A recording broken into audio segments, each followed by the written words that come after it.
Well, hello. Welcome back to another exciting edition of Coffee with Stephen. This time from my beautiful hotel room at the Rosen in Orlando, Florida. Once again, I am here for the ITSIC conference along with Kayvon. Many of you know him as Quasimodo.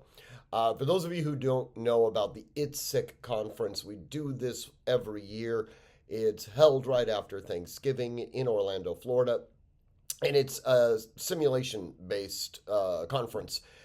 Producers from all over the world come to Orlando to show off their developments in simulation-based technology, not just in the types of technology that we deal with our simulators at Artemis or our Orion training system or VR technology, but it's everything from flight trainers to weapons trainers to you name it. Anyways, we come here every year to kind of check out to see what's going on and talk to our colleagues in the field, and this year is no different. But the purpose of the blog has nothing to do with that. The purpose of the blog this week is called the Thucydides Trap. I was thinking about our emerging foreign policy that is developing under the Trump administration, Part 2. Taking into the context of the statements that have been made really since the beginning of the election cycle with America First, and how that relates to America's foreign policy and how she will deal with her adversaries across the globe.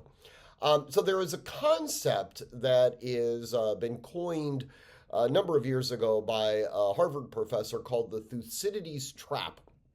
And it's shown how, going back to the Peloponnesian Wars, when you look at the development of Sparta versus Athens, Sparta was concerned about Athenian power growth.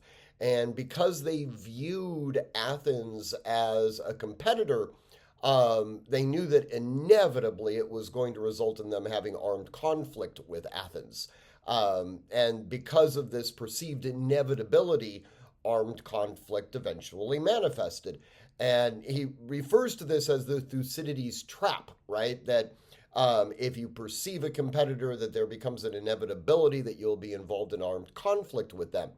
And more enlightened societies can recognize this and, avoid conflict. And, I sort of point out that in the blog that, number one, Thucydides might have been correct. All right, we need to maintain that rational knowledge that Athens may have decided to make war on Sparta.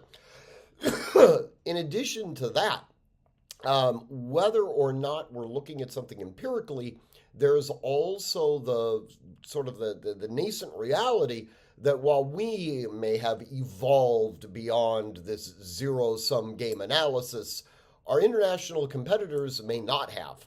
And we have to deal with that. In any event, I do encourage you to read the blog. As always, train constantly, train consistently, train repetitively, and train with purpose. Above all else, stay safe.